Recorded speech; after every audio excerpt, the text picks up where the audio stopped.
guys, welcome back to Embers and Ash. My name's Ashley, if you didn't know, and today I wanted to talk to you guys about what happens in the hospital after you've given birth. So I really wanted to make this video because I haven't really seen anyone do it, and I really didn't know what to expect after I had my child and kind of what the rundown is in the hospital. So here I am, sharing my wisdom with you all. Obviously, this is just my experience and my story. Everyone has it differently, but this was me.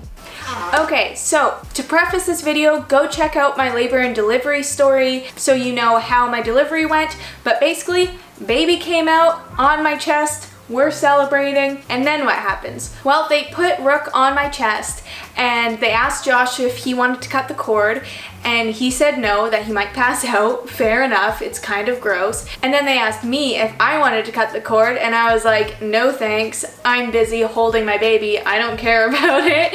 And so they just cut the cord. And so I'm just holding Rook at this point, just in awe of my baby, and they're telling me to push, and they're pushing on my belly to try and get the placenta out. It actually happened very quick. I know some women take like 30 minutes to get their placentas out. It happened in 3 minutes for me.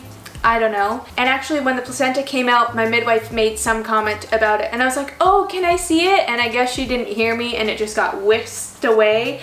But that's fine. Also, when I was holding Rook, they gave me a shot in my leg, which I thought I wouldn't notice, but I definitely noticed. And that was because I'm Rh positive, which is like some blood thing where if my blood is different than my baby's blood, then it can cause issues in the future with future babies. So they give me some like antibiotics or something. I don't know. I got a shot in my leg. And then the midwife is just working all down there doing her thing, and she says, you did tear a bit. It's a very shallow tear, but it's a very long tear. Like, not exaggerating. And that I don't need stitches, but it'll help me not be in pain when I pee. So she gave me stitches. I didn't feel a thing because I had an epidural. It was all fine. And then the midwife did a quick like health check on Rook. I don't remember everything, but basically it's kind of a head to toe look over at the baby to make sure they're fine. Sure enough, he was great. And then the next thing I remember is really just starting breastfeeding. And they just asked, do you want to start breastfeeding? And I was like, okay. And so I just tried it. So Rook really knew what he was doing. I had no idea what the heck I was doing. So like I would put him on and he would start sucking, but like I wasn't sure I was putting him on right. So at any point that I could, I would ask a nurse, am I doing this right? And she would help me adjust. But thankfully, Rook had his part down. I just had to figure my stuff out. After I finished with that, I was really adamant. I was like, Josh, sit in a chair. I want you to have skin to skin with your son. And it was the most precious moment. I'll put some pictures up if I haven't already. And yeah, they just got to bond for a bit. And then they took Rook away, and not away, it was still in the same room. They weighed him and measured him. He weighed 7 pounds, 11 ounces, just like his dad, and was 21 or 23 inches long. I don't remember. So he's a long baby, which I didn't expect because Josh and I are both just average height people, but that doesn't mean anything. And even actually while I was in labor, the nurse said to me, oh, you're gonna have a long baby. The way that you're carrying shows me you're gonna have a long baby. And I was like, seriously, how can you tell? And then at some point they gave myself a wristband and Rook a wristband and also Josh a wristband. Apparently they don't normally give the husband's wristbands with his information on it, but because of COVID, I was only allowed one person in the room with me, and that was obviously Josh. But some people had been like switching out the people they would bring in the room, so someone would leave the hospital and someone different would come in, which is not allowed. So now the person that is in there with you gets a wristband, and so you can't be switching out with people. At this point, I think there was just like one nurse that would come in and out of the room. It was pretty chill, but I'm holding my baby and I'm like, you're naked. That's probably not the nicest thing. And so I like swaddle him in the hospital swaddle, and we're hanging out. I didn't even think at the time like he doesn't have a diaper on, but he went like 3 hours without a diaper, just swaddled, and he didn't pee or poo. Thank goodness. Obviously it would have been fine. We're in the hospital. The nurses would have handled all that, but it's just funny that I didn't even think like, oh, my baby needs a diaper. And the nurses didn't second guess it because they couldn't see that he didn't have a diaper on. And so it was 5:30 when I delivered Rook, and at 7 p.m. the amazing nurse that we had throughout all labor and delivery finished her shift, so she got switched out, which was sad, but obviously she has her own life. And we got a new nurse in, and she said, okay, you need to pee and shower. But first she had to check to make sure that my epidural had worn off enough that I could make it to the bathroom. And they do this test where they just take like an ice pack and put it on your leg, and if you can feel that it's cold, then it's worn off enough that you can go to the washroom. Well, anyways, I couldn't feel any temperature on it, and she's like, oh, okay, we're gonna wait. And then she came back later, did it again, and again, I didn't feel any coldness. And I was like, can I at least try? Because during all of labor, I had really good control of my legs, so I assumed I would be fine now. And sure enough, I walked to the bathroom and it was fine. So she plopped me on the toilet, I went pee, then she said, we're gonna take a shower, and I said, I don't wanna wash my hair, and she said, I wouldn't bother anyways. Perfect. I rinsed down, and then she shows me my setup for my postpartum care. So they give you that like peri bottle. I'll show you actually, let me go get it. So I have nearly everything here to show you. So they give you this peri bottle, which a lot of people say that these suck and that you should get the one that like angles better. Honestly, I love this thing and I don't really feel the need for a different style, and it works great and I still use it to this day. What am I, 3 weeks postpartum, because it's so refreshing and it's the middle of summer, so love that. And then they give you these mesh underwear, which some people say are awful and to bring your own Depends diapers or whatever. Honestly, these are the most comfortable thing I've ever worn, and I wish I had more pairs and that it was socially acceptable to only wear these. They're amazing. So you get these, and then you get these big old pads that are humongous, and you plop this onto your mesh underwear. And then, so I was expecting like some witch hazel pads or an ice pack or something that they would put on top of this. No, they gave me tea bags. Like, I don't know what kind of tea they were, probably like a black tea. Thankfully I took a picture of them so I can show you, but it's literally this strip of 4 tea bags that she said you just get wet and warm water and place it on the pad and you put it on. It was super weird. It felt very like naturopath, very new agey. But honestly, it felt amazing. And you could do it with cold water or warm water, whatever you liked.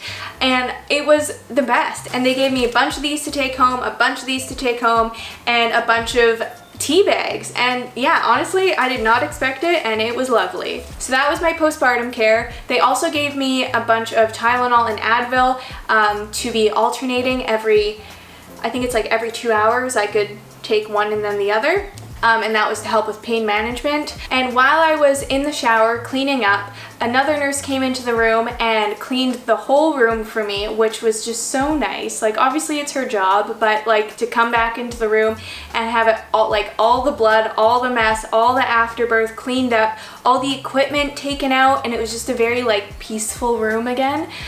So that was fantastic. And in the meantime, Josh was just hanging out with Rook. And then I think it was around like 9 o'clock, my sister came and delivered sushi, which was so amazing because all pregnancy, all I wanted was some spicy tuna rolls, but obviously I can't have raw fish. So she made the trek all the way out to the hospital at 9 p.m. and brought sushi. She obviously couldn't come into the hospital, but Josh went down and grabbed it from her, and it was everything I thought it would be. It was fantastic. And we had some leftovers to eat for lunch the next day as well. It was wonderful. Now, I don't know if the kitchen was closed because of COVID, but they never fed me besides a secret muffin that the nurse gave me while I was in labor. So I don't really know what this food situation was, but I feel like I should have been offered food if the kitchen was open. Didn't matter, I had sushi. And then I just went to sleep. They had just like this mattress for Josh to sleep on, which was like comfortable enough. They have pretty crappy pillows, but you can ask for as many as you want. The blanket seemed really thin, but because you can control the temperature in the room, I only needed that little thin blanket. I slept great, but then at like, I don't know, at some point in the middle of the night, I wake up because Rook starts crying, as babies do, and Josh is like up and frantic. Like, he looks like he's on drugs. He is very scatterbrained and stressed and panicked. Turns out he didn't sleep at all because he didn't know that babies make noises in the middle of the night, and the whole night he thought that Rook was like suffocating, choking, dying when he was just being a baby. So that was stressful for him. He was also just very stressed from labor and delivery that he had a hard time sleeping anyways. So Josh just was dealing with a lot of things. His lack of sleep and his anxiety gave him nausea, which was not very fun, but I'll get more into that later. So I told Josh, wheel that bassinet over to me, you go lay down and try and sleep. Hopefully with Rook further away from him, he wouldn't be so distracted by the noises. But anyways, I was just kind of in a haze, so I would feed Rook and put him back down. The nurse would come in every couple hours maybe, I don't remember, and check on me and check on Rook. And at one point I was like, oh hey, like, can I get a diaper for him? Because again, he went hours without a diaper. And she's like, oh yeah, of course, like, and she just showed me where they were, so we put it on him. And then I went back to sleep. I also switched him from the hospital swaddle to one of my own, and sure enough, when he had woken up for his next feeding, he exploded poop out of his diaper and ruined that swaddle temporarily, like it just needed to be washed. But yeah, so this was our first poopy diaper, and Josh and I were like, we've never done this before. So we called the nurse in and basically got her to do it, but also like show us what to do. So that was nice. And then morning came and Josh really did not sleep well at night, so basically he slept till I think like noon, but I was fine with it because, you know, newborn babies, they eat and then they sleep. So I would just like hang out on my phone, take a nap myself, whatever I wanted to do. At around like 5 a.m. I took a photo of my postpartum body. If you're interested, I will include that, just because I always love seeing the like freshly postpartum bodies. And then yeah, my epidural was fully worn off by this point, and I wasn't that uncomfortable. Like, you're swollen and I had stitches I was dealing with, but it wasn't that bad, especially because I still was on Tylenol and Advil. And you're not doing much anyways, like I'm laying in a hospital bed. Eventually Josh did get up and he went downstairs and got us Starbucks, which was fantastic, a nice energy boost. But like I said earlier, because of his lack of sleep and anxiety, he got so friggin' nauseous. Like, the puke bucket I had during delivery, he ended up using. I mean, like, I didn't actually use it. I asked the nurse for some crackers for him and she brought those, which was really nice. I also asked for some Gravol, but they don't give drugs to the husband, so he just had to deal. But eventually his nausea did wear off as he got a couple more naps in. And then like the rest of the day was a bit of a blur. I remember at like 1 o'clock I was like, when do I get to go home? Like, I don't know when I get to leave because I'm fine, Rook's fine, what's the procedure here? So I asked the nurse and she said typically if everything's good, then 24 hours after birth you can get sent home. So fantastic. Around 5 p.m. was my timeline. They had to do a couple more tests. They did like a hearing test on Rook and they had to check his blood type because of my weird blood thing. And they also had to do this heel prick where they take like a blood sample from him for, I don't even know. They gave me a lot of information. I don't know the whole ordeal. Also at one point a nurse came in and gave this like 15-minute talk about basically all best practices of how to care for a baby and certain things to expect, like colic or purple cry syndrome. Is that what it's called? I don't know. And just some other like health and safety stuff. Like you can expect cluster feeding, not to freak out about that. So that was cool. And then right at the time that we were ready to go home, the nurse that was with us for all of labor and delivery actually came to say goodbye, which was so nice because she was the best and it was so nice seeing her again before we left. We actually got her to show us how to put Rook in the car seat because we didn't know how to do it. In retrospect, I wish that we had done it and she had guided us, because then later when I went to do it myself, I was like, ooh, I don't really know how to do that still. But it was fine. So yeah, then I think we just went home. I'm trying to remember if there's anything else that happened, but it really was just a lot of waiting and just like they wanted to make sure that he wasn't gonna have any weird health complications during those 24 hours, and sure enough, he did fine. Like I said, if you haven't seen my labor and delivery story, go check that video out. I hope you enjoyed this one and learned something about what it's like in the hospital after you give birth, and I guess I will see you in the next one. Bye!